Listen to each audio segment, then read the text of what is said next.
watching DRC TV.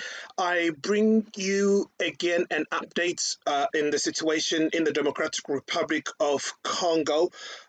This is not good news. This is not good news because I have received information now from my correspondents on the ground in the Democratic Republic of Congo, who is informing me of the fact that Bukavu is now in the hands of terrorists.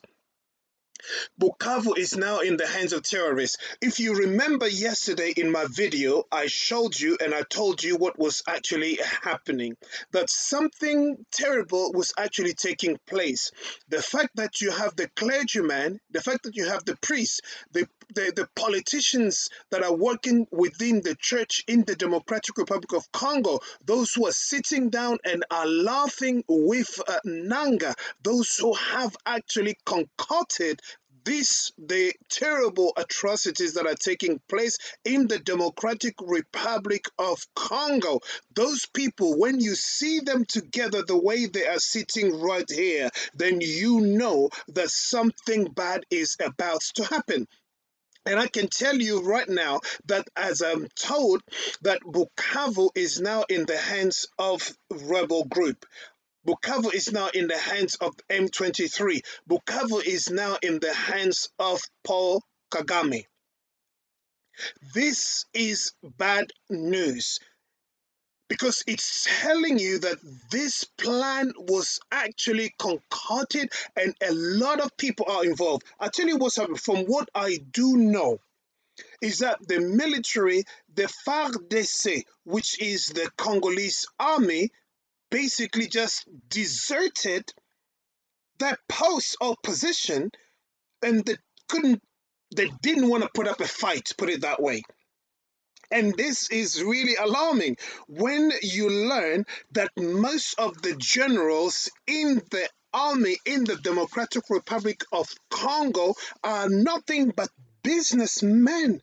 They are there to make money. It is a business for them. So, but listen, this goes back, I mentioned to you before that Kabila is the man behind Nanga, and so Kabila is the man behind Nanga, and behind Kabila is Kagame. So what is actually happening here is this: being a military man himself, Kabila, before he left power, like I said, he did not go forever. He wanted to come back to power again, and so-called deal that was struck between him and Felix Tshisekedi was that he will only do one term. After the term, then Kabila will come back into power again. I've already said this in my previous videos, but because Felix Tshisekedi did not adhere to that agreement that was made between him and him, so-called agreement, because we've never actually seen this. It's only Nanga, this guy here, who goes around to say that there was a political agreement between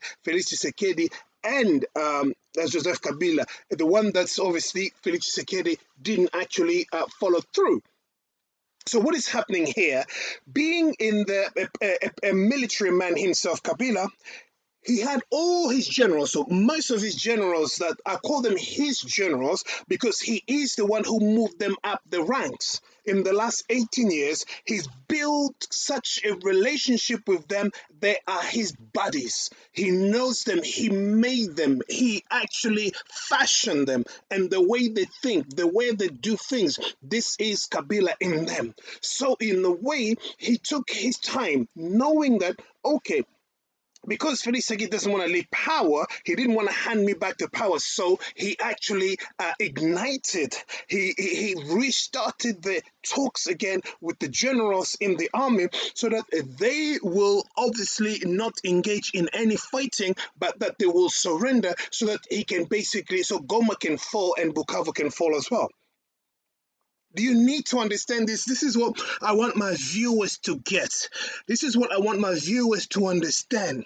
That the problem in the DRC is so deep because the army, the Congolese army, is made up of Congolese, is made up of Rwandese, it's made up because that north or eastern part of Congo, most of the generals in that army are from Rwanda.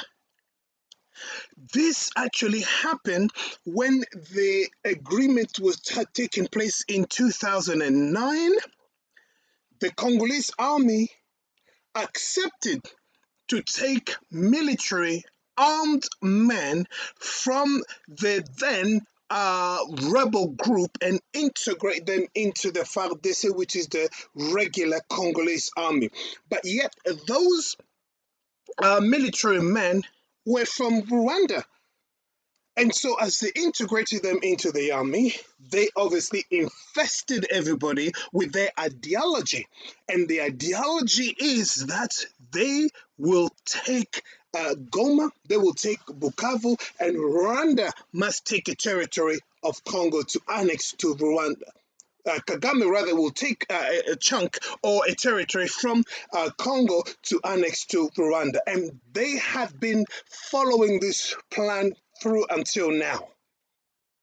And this is not, it is surprising. My only surprise is how easy that this has taken place when Felix Tshisekedi, the current president, knew all of these things. I don't know. While we're talking here, he went to Munich, where the Security Council is actually taking place, and he had meetings, I don't know with who, but they have reassured him by the EU. I can never believe what the EU says, because the EU will never work for the interests of the Congolese people. They will never work for the interests of the Africans. It's only what they can get. And if they get it, they're happy. If they don't get it, they will go to no end of trouble to have what they want. So this is what they've said. Everybody's condemning Kagame, but why everybody's condemning him, but yet the man is pursuing and he's still causing all this havoc, and he's killing and he's destroying cities and towns in the DRC. And recently he had a talk in the African Times or something of that nature, whereby he said he doesn't care of the sanction that they place on him. For him to say that, he knows who's standing behind him or who's backing him up. And we do know it's the US, it's Great Britain, it's France, it's Canada, and it's the EU. No matter what people say on the outside, that's not what they're thinking inside of them. So the EU is backing this man. This is why he can do what he is actually doing. So what is the situation now that Bukavu has fallen in the hands of the terrorists? So now they will go progressively. They will now try to put the administration in Goma and Bukavu, and they will put their people there, and they will want to control the situation in those two provinces. And this is not a good sign. What will happen if they leave them to do that? They will march and start taking territory until they will want to go to Kinshasa. It's a long way, but it's not also a long way, depending on what actions the president takes right now. And a lot of people are asking themselves questions. What is taking the president a long time to act on this? What is he doing? I know that he's been under pressure, but you can't be under pressure forever. Nobody's going to set the Congolese people free. Nobody's going to liberate them. And I keep saying this. If Kagame succeeds in what he's doing now, then I can only predict that this will be a slavery that the Congolese people will put themselves under, because Kagame would not let go until he would take those territories from Congo to annex those into Rwanda. And that's now the deal. Because they're saying to themselves, this is the only chance that we have now. It's either we do it now or we forget it. So as far as Kagame is concerned, let's go all the way. We must take this territory.